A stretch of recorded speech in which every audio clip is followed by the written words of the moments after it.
The armory bay was supposed to be empty at that hour, the kind of quiet that settled over a military base long after the day's noise had burned itself out.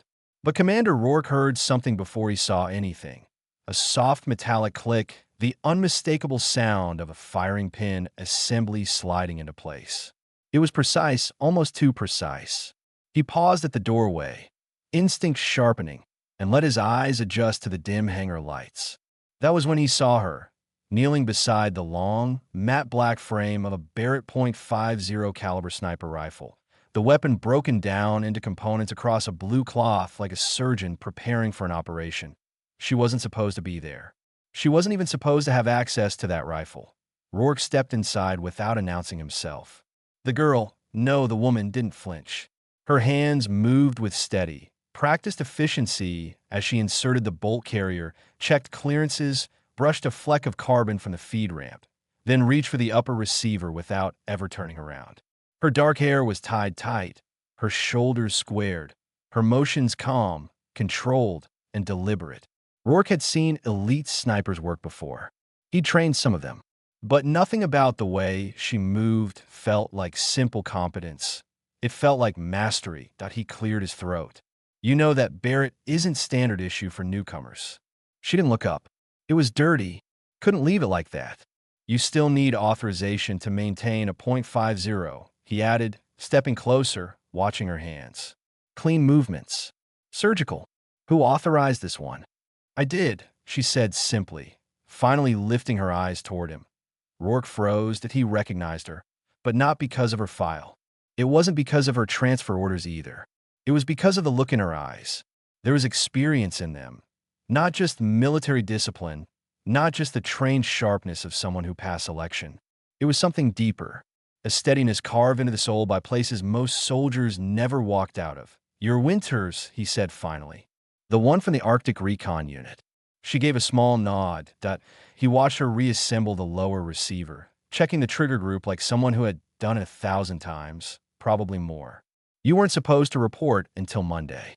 Got bored, she replied. Bored, he repeated.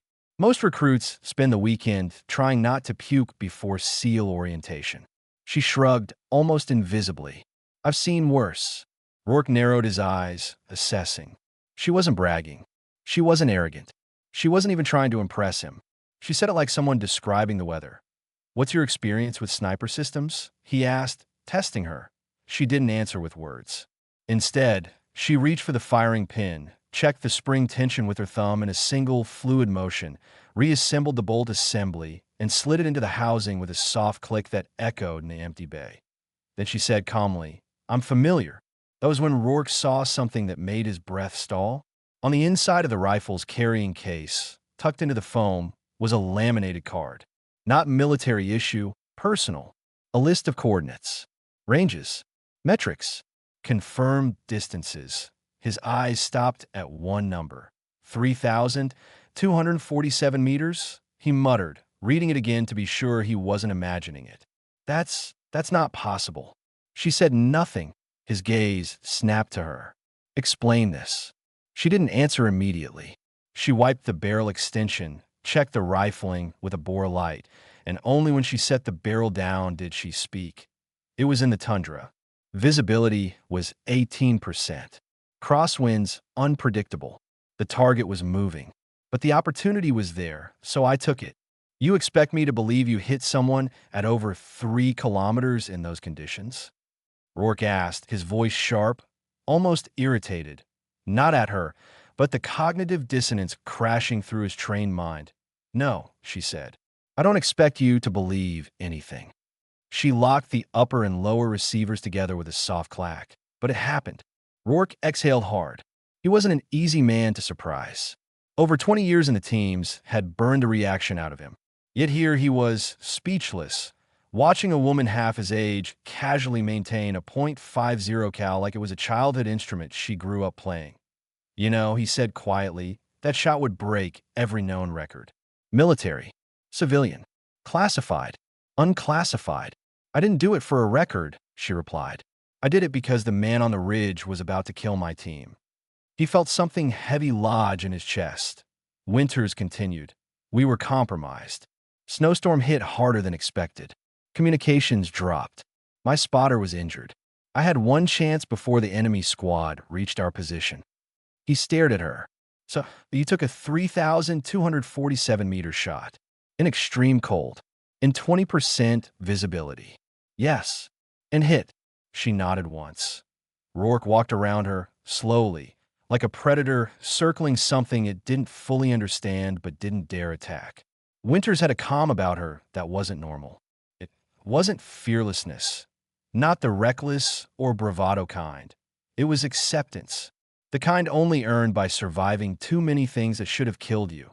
"What's your MOS?" he finally asked. "Sniper primary. Recon secondary. But I requested reassignment. To the SEALs." "Yes. You know our training breaks people," he warned. "Stronger, bigger, faster people than you." She didn't flinch. "That's fine. You know you'll be pushed until you're half dead. Better than being half alive," she murmured. Rourke studied her, and for a brief moment, he saw something flicker in her expression. Not arrogance, not pride, something almost like grief, buried deep beneath discipline and steel. "What happened to your team?" he asked quietly. She hesitated. "They didn't make it."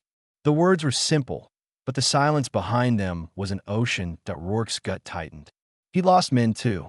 The pain never left. It just changed shape. "You think becoming a SEAL is going to fix that?" he asked, softer now. "No," she answered. "But sitting still won't either." She stood and locked the Barrett into its case, snapping the latches shut. For someone as calm as she was, the motion felt final, as if she were sealing not just a weapon, but a chapter of her life. Rourke stepped closer. "You understand that in this unit, nobody cares about who you were. Only who you are and what you can do now." She met his gaze. Her eyes didn't waver. "I know," she said. "And that's why I'm here." Rourke didn't say anything for a long moment. Then he inhaled slowly and nodded. "Report to me tomorrow at 0500, he said. "If you're going to carry that rifle here, I want to see you prove every inch of that record." "I'll be there." She walked past him, her boots echoing on the hangar floor. When the door closed behind her, Rourke finally allowed himself to breathe that 3,247-meter shot. He had trained some of the best shooters in the world. Men who could hit a moving target at a mile. Women who could split a playing card at 600 meters. But this was something else entirely. Something that didn't fit inside a record book or a commendation report. Something that came from a place deeper than training, that a place carved by necessity, by loss, by survival. And a part of him, deep, instinctive, knew she hadn't told him the whole story. The next morning, the base awoke 3 hours before dawn. The air was cold enough that Rourke's breath fogged as he walked to the firing range. He expected to be the first one there, that he was wrong. Winters was already lying prone on the firing mat, the Barrett prepped and glistening under the range lights. She didn't look up as he approached. "You're early," he said. "Couldn't sleep?" she answered. He studied the rifle. Clean, balanced, zeroed. Even the bipod footing was perfectly adjusted into the concrete, stable as bedrock. Rourke crossed his arms. "I pulled your file last night." She didn't react. "You left a lot out." She still didn't react.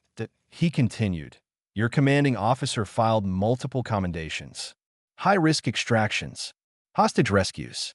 Confirmed counter-sniper eliminations." But there was one line, just one, that stood out. She waited. "Winters demonstrates an anomaly in long-distance accuracy under extreme conditions." He stepped closer. "Do you know what anomaly means, Winters?" "Something that shouldn't exist," she said quietly. "Exactly." Rourke knelt beside her. "Show me." She didn't move for several seconds. Then she shifted her cheek onto the stock, aligned the scope, slowed her breathing until her chest barely moved. She was calm, too calm. Even Rourke's pulse spiked before a big shot, and he'd been doing this for years. But Winters, she was like a still lake. "Wind?" he asked, for knots. "West-northwest. Crosswind drift minimal at this distance. Humidity? 72%. Elevation? -2.6. Target? Moving." Rourke blinked. "Winters, the target is a steel plate. Not the one I'm looking at." He frowned, turned, followed the direction of her barrel, then saw it at a small metal disc hung at the far end of the range. Not authorized. Not standard. Actually, not even part of the base. Someone had placed it there, or she had placed it there. It was barely visible. Less than 6 inches wide. Almost ridiculously far. Winters, he said slowly. That's outside regulation distance. Yes. That's beyond the safe test zone. Yes. That is, her finger tightened on the trigger, a split-second breath, a soft, almost gentle boom. The recoil thundered through the air, the muzzle brake kicking up a cloud of dust behind her. 0.2 seconds, 0.3.4. Ping. The steel disc vibrated. Direct hit, dead center. Rourke's jaw tightened. Again. She fired again. And again. 0.5 shots. 5 hits. Each one impossible. Each one perfect. He stared at her. Not like a commander evaluating a soldier, but like a man witnessing something his training had never prepared him for. You weren't just good, he said quietly. You were the best. She didn't answer. You didn't just break a record, he continued. You shattered every metric we've ever used to measure what a human sniper can do. Still, she didn't speak. He asked the question that had been burning inside him since last night. Winters, who trained you?